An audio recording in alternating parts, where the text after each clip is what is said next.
Donc là, je suis avec Alex Cook et Thibaut Vénier. Vous êtes co-président du nouveau club section Chailloise. Donc j'aimerais que vous vous présentiez et que vous me parlez un peu de vous et de votre parcours. Comment est venue cette passion d'ailleurs? Alors moi j'ai commencé en 2000, ma première licence au rugby club de Blois, jusqu'au lycée où je suis parti en sport-études à Orléans. J'ai fait un an là-bas, après je suis revenu à Blois. Et suite à une blessure, je suis parti sur Bordeaux, aussi pour le travail. J'ai passé 4 saisons à la SPTT Stade Bordelais. Et après je suis revenu sur Blois. Et j'ai arrêté de jouer la saison dernière pour commencer le coaching. Et là, depuis le mois de mai dernier, on a monté la structure section Chailloise avec 5-6 copains. Et de mon côté, moi je suis originaire de Toulouse, donc on ne dit pas qu'une personne sur deux joue au rugby, mais donc j'ai commencé à 11 ans le rugby. Moi je baigne dedans, j'ai mon papa qui joue au rugby, donc c'est une affaire de famille. J'ai mes 2 frères aussi qui jouent au rugby, donc j'ai commencé à 11 ans à Castanet au sud de Toulouse, où j'habitais, jusqu'en senior du coup, donc en fédéral 1B. Et puis ensuite je suis parti à l'étranger aux Pays-Bas où j'ai joué une année. Je suis revenu sur Toulouse après cette année-là.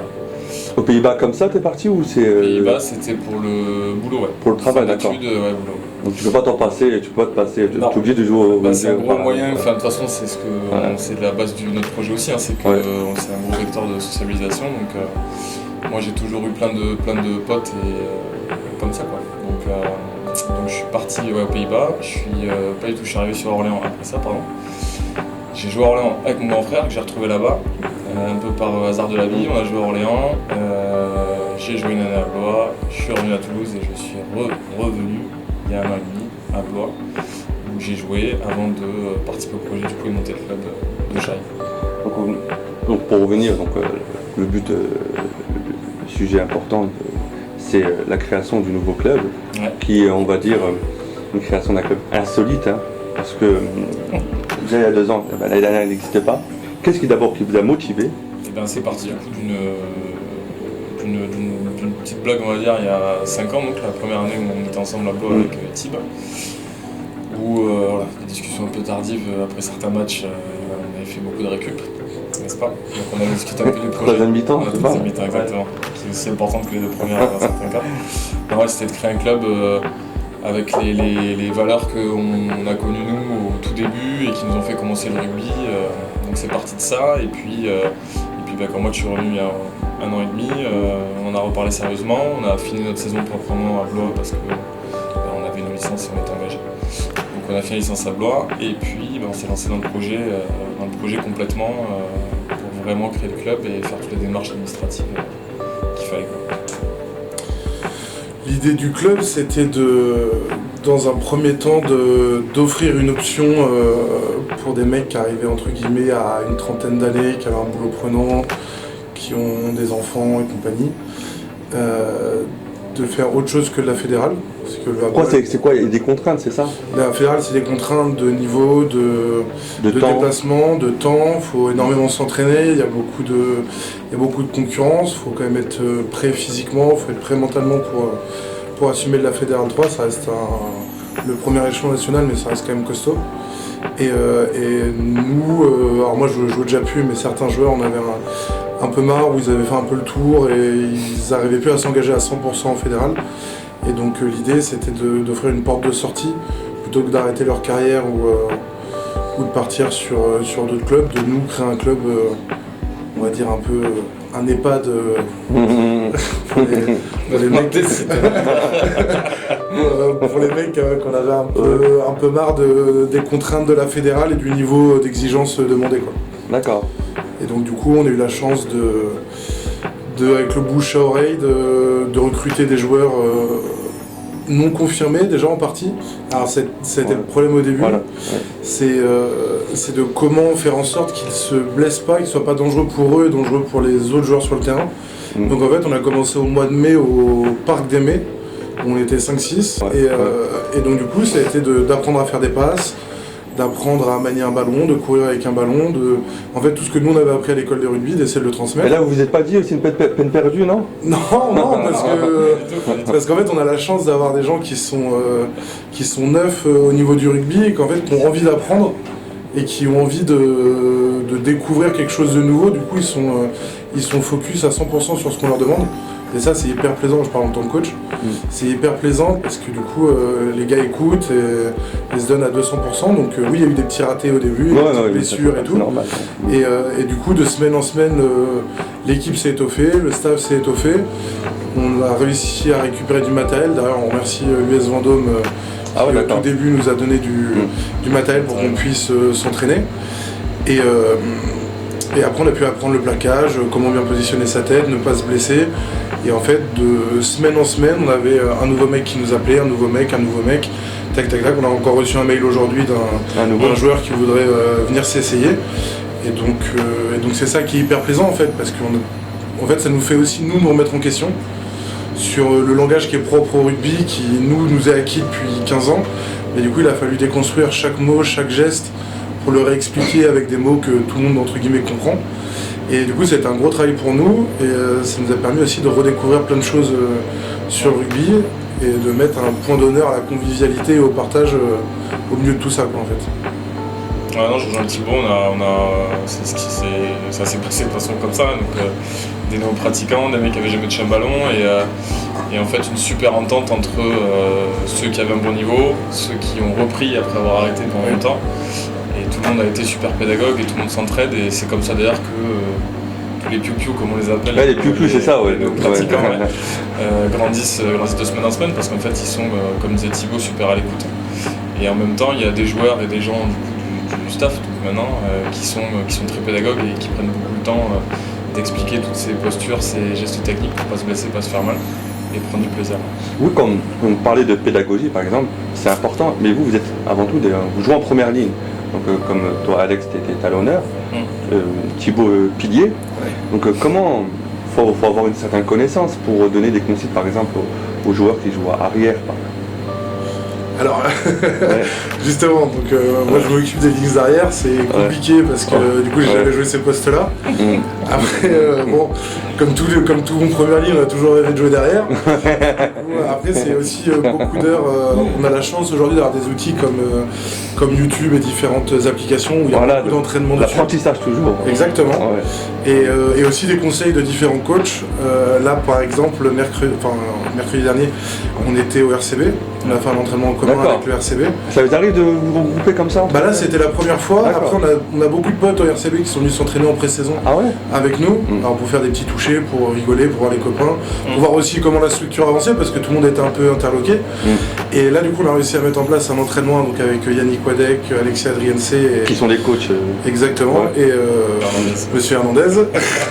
Et du coup c'est cool parce que Alexis qui a joué longtemps derrière, moi le fait d'avoir fait l'entraînement avec lui, ça me permet aussi d'apprendre des choses. Et donc du coup, c'est encore une fois, c'est le partage et tout. Donc on essaie de mettre ça en place aussi avec le RCB, de pouvoir faire des petites oppositions. Nous, ça nous permet de nous aguerrir et eux, ça leur permet aussi d'avoir une opposition en face qui tient la route. Et voilà, donc c'était une expérience hyper intéressante mercredi dernier.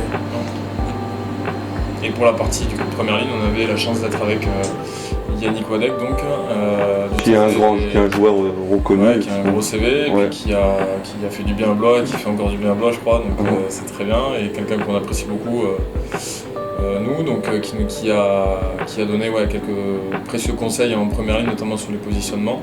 Moi j'ai pris un peu de recul du coup sur la mêlée, donc je peux plus jouer première ligne, donc mes troisième lignes, mais ça n'empêche que j'ai fait quand même toutes mes années rugby en première ligne, donc pareil on fait attention à ça parce qu'on sait que c'est des postes super importants où toute la position peut changer tout le cours de la mêlée et puis la santé des mecs aussi, donc il faut faire attention. Mais Yannick a été super prévenant là-dessus.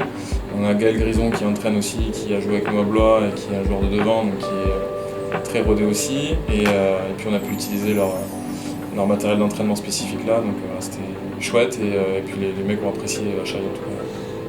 Il faut noter qu'il y avait quelques mois, ce sont les moutons qui occupaient les lieux.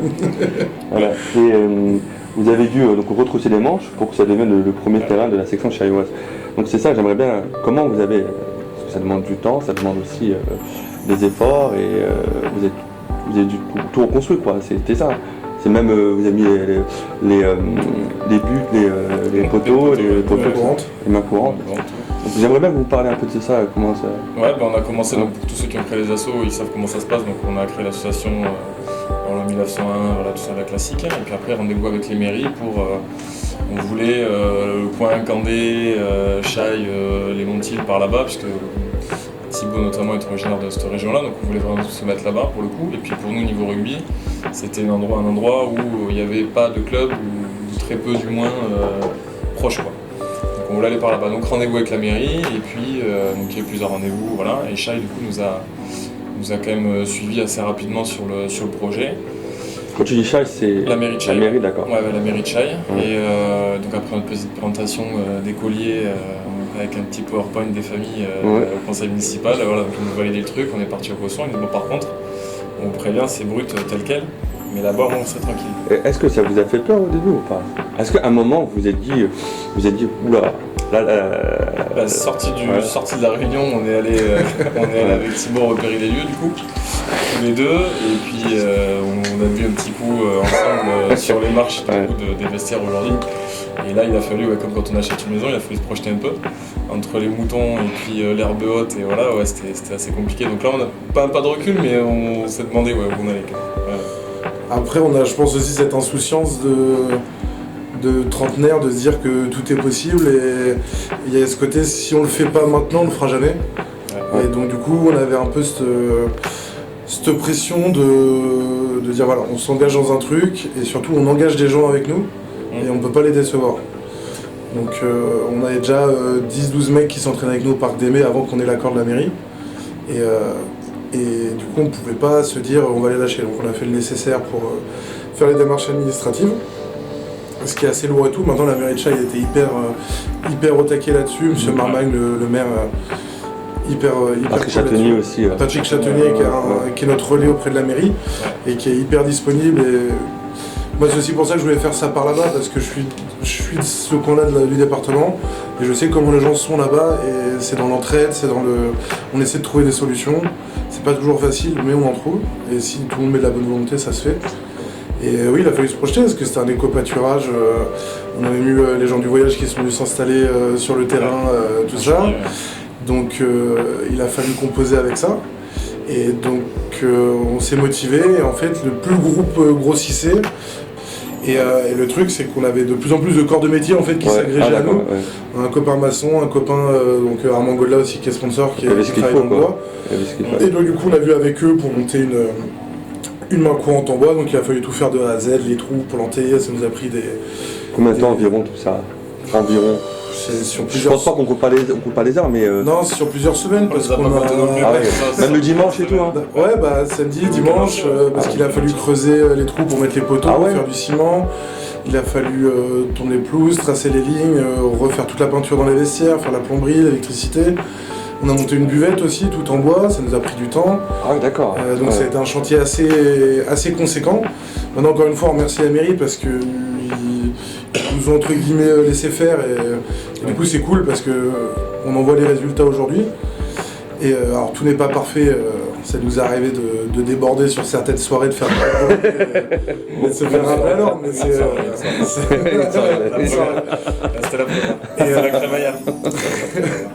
Mais non, ça se passe hyper bien avec la municipalité, et on essaye de faire que tout se passe le mieux possible. Le premier match où tu es venu contre l'US Berry a été plutôt un bel événement avec du monde autour du terrain. J'ai vu le monde, j'étais très étonné. Et moi, j'étais très étonné. Ouais. Et nous, ce qui nous a fait plaisir, c'est que par exemple, on avait des anciens qui avaient construit eux le terrain de foot 50 ou 60 ans avant. Et qui venaient nous raconter des petites anecdotes et tout, et en fait la transmission elle se fait comme ça aussi. C'est pas le même sport, mais au final ça véhicule les mêmes valeurs en fait. Et ça c'était hyper plaisant quoi. En fait c'est pas tant le rugby qui nous unit, mais c'est toutes ces choses qu'on a fait autour. Oui. Et les mecs en fait ils ont un peu construit leur maison en fait, ils sont venus les samedis, les dimanches, dès qu'ils avaient des jours off, ils sont venus donner un coup de main. Et du coup ils s'approprient aussi le lieu, et ils ont encore plus envie de défendre leur terrain pour les matchs à domicile. Ouais, parce que quand je suis venu, moi j'ai vu aussi, il y avait, comme tu dis, des footballeurs, il y avait de tout quoi. Des basketteurs, Ouais, il y avait exactement des basketteurs aussi. Hein. C'est, les copains de Vineuil. Oui, comme je disais, donc se retrouver avec des amis et bâtir un club, créer des liens qui dépassent la sphère du rugby. C'est ça. Ouais. Mais en fait, c'est ça, c'est que nous, notre image du rugby, c'est quand tu es dans un club, tu es. Après, il y a ce mot-là et cette expression-là de deuxième famille, c'est un peu le cas. Après, moi, je vais pas mentir, j'ai grandi là-dedans, donc forcément, oui, pour moi, oui. Mais là, on crée, c'est ce qu'on se faisait encore la remarque il y a une semaine ou deux, je pense. Il y a des gens, des mecs, des filles qui se seraient jamais plus ou moins croisés ou qui auraient jamais pris le temps de discuter ensemble dans un monde normal, on va dire. Et là, qui se retrouvent avec les bottes en caoutchouc dans la terre, au bord du terrain de rugby, et il y a des mecs qui jouent ensemble. Et en fait, ça se mélange, nous, c'est ce qu'on aime, quoi. Donc ça se mélange, il y a tout est un mélange de tout, en fait. Il y a de la religion, il y a de la couleur de peau, il y a de tout, c'est ça qu'on aime.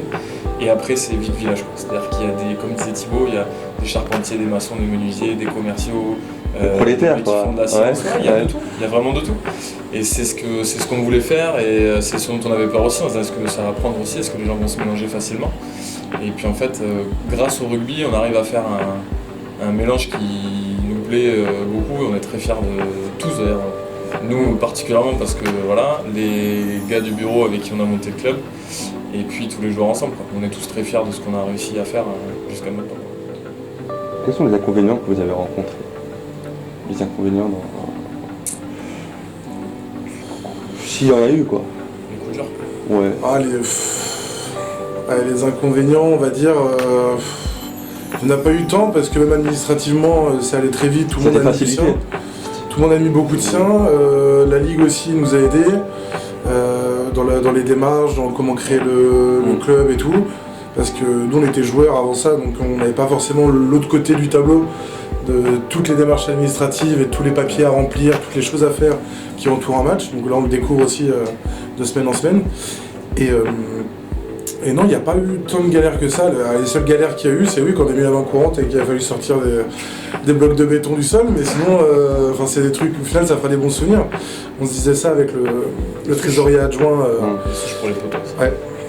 On disait ça avec le trésorier adjoint. On avait passé, on s'était retrouvé un jeudi soir à 23h avec des données satellites pour repérer le terrain et tout, à se faire manger par les moustiques au milieu du mois d'août.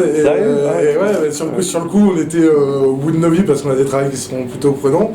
Et on se disait, ouais, mais bon, dans 20 ans, on en rigolera encore de cette soirée-là où on se faisait bouffer par les moustiques à notre ordinateur pour trouver les lignes de poteaux, les lignes d'essai, les lignes de... Mais bon, voilà, ça fait des souvenirs. Donc quand on fait le calcul, il n'y a quasiment pas de négatif, quoi. Comment envisagez-vous le positionnement du club dans le paysage du rugby local? Ça, c'est une bonne question. À court, à long terme. Alors à court terme, du coup, pour le plus court, cette saison-là actuelle, c'est de solidifier déjà l'effectif, de faire prendre tous les joueurs justement qui commencent, qui s'accrochent vraiment au rugby et qu'on soit bien conscient et qu'eux aussi, que c'est devenu des joueurs de rugby qui font partie de cette grande famille du rugby, qui soient attirés par ça et qui se rendent compte que il n'y a pas besoin de faire 3 entraînements par semaine à 2000%, des séances de muscu et des matchs le dimanche où il faut partir à 600 bornes pour jouer au rugby et prendre du plaisir. Donc c'est structurer cet effectif-là, le pérenniser. Et puis ensuite c'est de structurer le club derrière. Et notre prochain gros souhait, c'est une école de rugby, alors dans une dimension raisonnable et toujours en réfléchissant avec notre stade du Cosson, mais d'avoir quelques jeunes et de commencer à être une sorte de relais dans le département, de faire connaître le rugby et de faire accrocher le rugby à ceux qui commenceraient, tant que ce soit des jeunes ou des adultes, quoi. Ouais, on a commencé à prospecter auprès des centres aérés, que ce soit de Chaille, les Montilles, qu'on est sur Beron, tout ça, pour mettre un premier pied dans le milieu, on va dire entre guillemets scolaire et éducatif. Et l'idée, c'est de pouvoir amener le rugby par ce biais-là dans ces communes-là qui n'ont pas forcément d'attache rugby parce qu'il n'y a jamais eu de club dans ces endroits-là. Et après, pourquoi pas, dans un deuxième temps, faire des interventions scolaires et essayer de motiver les enfants à venir au stade. Former des éducateurs aussi, parce qu'il faut qu'on ait des gens qui soient formés. Alors on en a un qui nous a rejoint il n'y a pas longtemps, qui est dirigeant avec nous aussi. Et après, de toute façon, on ne pourra pas avoir une école de rugby si on ne convient pas d'entraide avec d'autres clubs. Donc pour ça, il y a le club de Montrichard, par exemple, qui est très axé sur l'école de rugby, qu'on a sollicité. Et après, on est forcément en discussion avec le rugby club de Blois via Yannick Wadeg, via Youssef Manaï aussi. Khaled aussi. Et avec Khaled aussi, Khaled Zegden. Pour, voilà, si on peut être entre guillemets un relais dans une zone périphérique de Blois et de pouvoir ramener des enfants et peut-être en dégager 1, 2, 3, 4 qui puissent, on ne sait pas, dans 20 ans jouer en équipe première de Blois, ce serait fantastique, mais on sait qu'on va être une petite structure, qu'on n'a pas forcément encore les gens formés pour, donc du coup on va devoir s'associer avec d'autres clubs, ça va être nos gros travaux l'année prochaine, de trouver les échanges possibles. Et puis voilà. Mais il y a rien d'impossible, hein. Quand on voit ce qu'on a réussi à faire en 4 mois, on se dit mais... En fait, tout est faisable, il faut juste y mettre de la bonne volonté et tous tirer dans le même sens en fait. Quoi qu'il arrive, vous êtes lancé là. Ah ouais, on sait pas où on va, mais on mais quoi qu'il arrive, on vous sent surmotivé. En fait. C'est ça, qui est vraiment qui est plaisant, c'est très intéressant d'ailleurs. Il n'y a pas de... pas essoufflé quoi. Et c'est ça qui est intéressant, parce que ça demande beaucoup de travail, parce que vous êtes père de famille. Il est père de famille. Il est père, d'accord, oui. Mais peut-être que je suis pas au courant. Père de famille, mais vous avez aussi, là on est au DIFA, on est dans ton restaurant, d'accord. Et donc vous avez aussi des lourdes responsabilités en dehors du sport. Et donc, comment vous faites pour allier les deux? Moi de mon côté, j'ai amené ma femme chez les bénévoles comme ça. Comme ça a été pas un rêve non plus, c'est un peu excessif, mais c'était vraiment une grosse envie qu'on avait. Donc moi de mon côté, il a fallu que j'en parle sérieusement, mais avec la vraie patronne à la maison. Et qui a été super compréhensive. Et après c'est sûr que c'est des sacrifices, ça prend beaucoup de temps. Et il y a toute la partie création d'association et création de club, et après il y a toute la vie qu'il faut gérer du club et de l'équipe aussi, donc ça c'est du boulot tous les jours, donc on a tous les deux des travails qui prennent du temps. Bon, effectivement j'ai une famille à côté, mais encore une fois j'ai quelqu'un qui comprend énormément à la maison et qui sait que... C'est une chance. Complètement, c'est une grosse chance, et qui sait que chez moi le rugby ça fait partie de mon ADN, quoi, donc, et que là c'était une opportunité incroyable de créer quelque chose de dingue, quoi. Donc ça prend beaucoup de temps, mais quand on est bien entouré, ça va. C'est plus simple. Ça va, ça. Ouais, la composante, c'était que dans l'idée, c'était vachement de trentenaires qui se retrouvaient, et à 30 ans, les priorités, c'est plus celles de quand nous on avait 18-20 ans et qu'on était à fond dans le rugby. Le premier c'est la famille, après c'est le travail, c'est ça qui nourrit à la maison. Donc l'idée c'était de pouvoir incorporer la famille et le travail dans notre passion, histoire que le tout devienne plus agréable, quoi, en fait. Donc à travers les réseaux sociaux, on voit que des partenariats ont été établis avec des entreprises, surtout locales. C'est ce que vraiment... Comment vous avez noué les liens avec les entreprises? Et parce que c'est important d'avoir des partenaires. Ouais. On a fait la recherche de partenaires très rapidement. Après, on n'a pas eu, je vais pas dire à forcer plus que ça, parce qu'en fait, les premiers partenaires qui nous ont suivis, c'est des copains aussi. C'est-à-dire que déjà au sein des joueurs, il y en a pas mal qui sont chefs d'entreprise, des restaurateurs, il y a de tout, électriciens, plombiers, qui ont leur entreprise, plus des copains qui gravitent autour. Je pense à Barbosa, l'entreprise Buré. À Buré aussi, là. Valentin Châtelier aussi, qui nous a aidé énormément, il nous a prêté énormément de matériel et tout. Et en fait, c'est plus un truc de copains, en fait. En fait, j'ai l'impression que notre démarche elle est honnête, du coup les gens ils nous rejoignent de bonne foi aussi. Et l'idée, quand on a vu la mairie la première fois, c'était de leur dire là on arrive un peu comme un cheveu sur la soupe en fin d'année, on sait que vos budgets sont bouclés, que les petites communes c'est compliqué d'avoir du budget alloué au sport. Il y a déjà des organismes sportifs, que ce soit le foot, Chai Tonic, tout ça, il y a plein d'associations à Chai, la boxe, le ping-pong. On n'est pas là pour prendre les subventions des gens, on n'est pas là pour ça. Donc nous on va essayer de se débrouiller à trouver des partenariats privés un maximum. Donc oui, il a fallu pas faire du porte-à-porte parce que la plupart sont des amis ou des gens qui nous ont rejoints et tout. Et du coup on peut compter sur ces gens-là et c'est hyper agréable parce qu'on les retrouve à chaque match à domicile. Et ils font un peu aussi partie de la famille, quoi. Ils sont à la buvette avec nous. Il n'y a pas une relation de je donne de l'argent et je veux des résultats et pas de tout ça en fait. C'est vraiment. Ils sont là depuis le début aussi. En plus, et en fait ils ont vu eux aussi l'évolution physique du club parce que ils ont vu les moutons aussi. Barbosa, Muret, Châtaignier, tout ça, ils étaient là. Les premiers coups à venir boire les premières bières alors qu'il n'y a toujours pas la buvette et à voir que c'était un éco-pâturage. Et du coup, ils nous ont aussi fait confiance là-dessus, donc c'est hyper cool et on leur remercie énormément de nous soutenir dans notre, pas dans notre folie, mais dans notre projet un peu fou, quoi. Et puis comme disait Thibaut, il n'y a pas eu besoin de faire beaucoup de démarchage au final, de porte à porte, comme il disait, c'est-à-dire qu'on est tombé aussi dans une période super favorable pour le rugby avec la Coupe du Monde. La Coupe du Monde de rugby et puis en parallèle la Coupe du Monde des moins de 15 qu'il y a eu à Pont-le-Voix aussi, donc il y avait toute une effervescence au niveau du rugby dans la région. Donc on a eu la chance d'avoir l'opportunité de créer un club à ce moment-là. Donc ça a eu de suite un retentissement un peu particulier chez les gens. Et puis le rugby a encore cette chance-là de véhiculer des valeurs qui sont bien souvent très positives humainement, quoi. C'est-à-dire que c'est souvent l'esprit d'équipe, l'esprit de famille, le combat, toutes les valeurs qui nous rapprochent un peu tous, quoi. Donc ça a été assez facile de récupérer ce dont on avait besoin et les coups de main qu'on a eu. Puis, en plus en termes de partenariat, c'est pas les gens des fois pensent que c'est aller récupérer de l'argent et tout, mais c'est pas que ça en fait les partenariats. Il y a Armand Godelat par exemple, qui a une scierie Un négoce de bois. Lui il nous a fait une donation en bois pour qu'on puisse construire les mains courantes par exemple. C'est tout ça, il y a eu la buvette. Il y a Sidamo aussi, via la femme d'un des joueurs, la femme d'Antonin Leroy, qui nous a donné une trentaine, une quarantaine de maillots de l'équipe de France. Parce que eux, ils avaient un partenariat avec le 15 de France, je ne sais pas exactement comment ça se passe. Et en fait, c'est des trucs comme ça. Donc en fait, nous, une fois qu'on reçoit une quarantaine de maillots, en fait, on les redistribue aux joueurs. Et les mecs sont encore plus contents parce que c'était pas annoncé, ils se retrouvent avec un super maillot de l'équipe de France, un maillot d'entraînement et tout.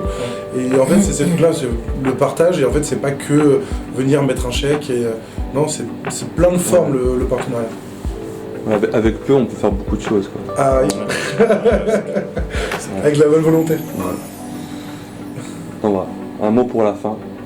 Et ben simplement, je pense que ce sera un mot commun, donc je vais le dire moi directement. Ça va être un grand merci aux copains du bureau qui sont depuis le début. Donc il y a Richard et Flo sur la partie trésorerie, Jordan Costin sur la partie secrétariat d'association et tout le reste parce qu'ils ont fait beaucoup plus, chacun d'ailleurs a fait beaucoup plus que ce qu'on aurait dû faire. Et puis tous nos proches qui sont là depuis le début et qui n'ont pas, justement comme on disait tout à l'heure, pas compté les heures et qui sont venus filer des coups de main dès qu'il y avait un week-end de rap. Donc un grand merci. Il faut noter qu'il n'y a que des bénévoles. Il n'y a que des bénévoles. Ouais, voilà, c'est ça. Que des bénévoles, que des gens qui veulent venir, qui sont venus filer un coup de main avec plaisir. Donc un grand merci à tous ces gens-là, un grand merci forcément aux sponsors aussi qui nous aident. Et puis au grand plaisir de voir le plus de monde possible les dimanches au Cosson pour les matchs de Chaille. C'est ça. Et dès dimanche là, il y a un match. Dimanche, réception de Sully Châteauneuf, très importante pour la suite de la saison, parce qu'on a la chance d'avoir de bons résultats sportifs. Vous êtes deuxième là en classement. Ouais. Alors, premier ex-aequo. D'accord. Voilà, Vérage, on est devant. Non, mais c'est un peu inespéré encore une fois, parce qu'on avait beaucoup de néophytes et on pensait pas autant tourner sportivement sur cette première saison. Donc voilà, merci à eux aussi d'être présents les lundis, les mercredis, les vendredis. Des fois ils sont que 8 à l'entraînement parce qu'il fait un peu froid et tout, mais ces 8 là ils travaillent d'arrache-pied et du coup merci à eux d'être là à chaque entraînement parce que certes nous on fait la partie administrative et compagnie, mais sur le terrain c'est eux et c'est eux qui font en sorte que Chaille est en haut du classement et on va essayer d'y rester le plus longtemps possible.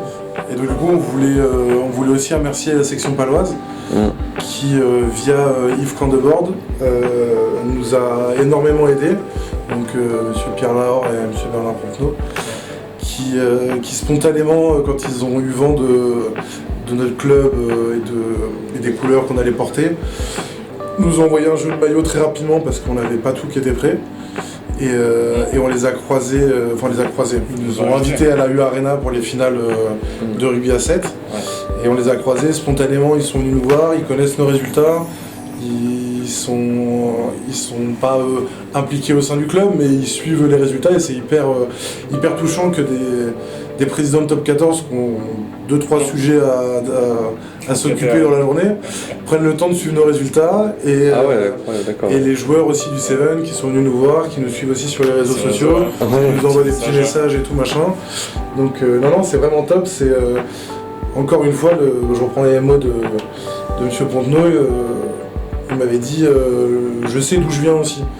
C'est-à-dire que certes c'est des mecs professionnels, le monde amateur, mais voilà, ils ont je pense pléthore de clubs amateurs autour d'eux et le fait qu'ils soient toujours en connexion avec, c'est aussi une volonté de la fédération d'entretenir un lien entre le professionnalisme et l'amateurisme.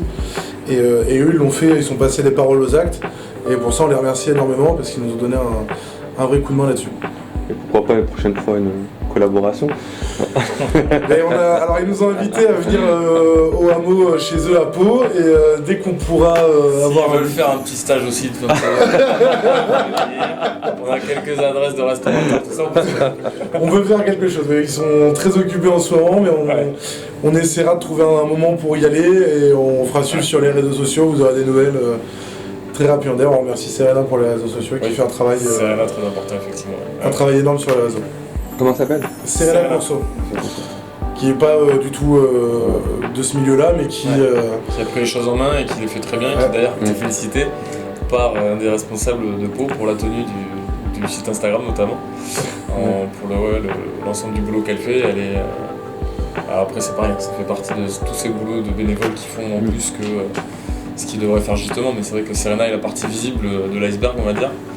Et après, il y a toute une armée de bénévoles qui font énormément pour que ça marche tous les week-ends.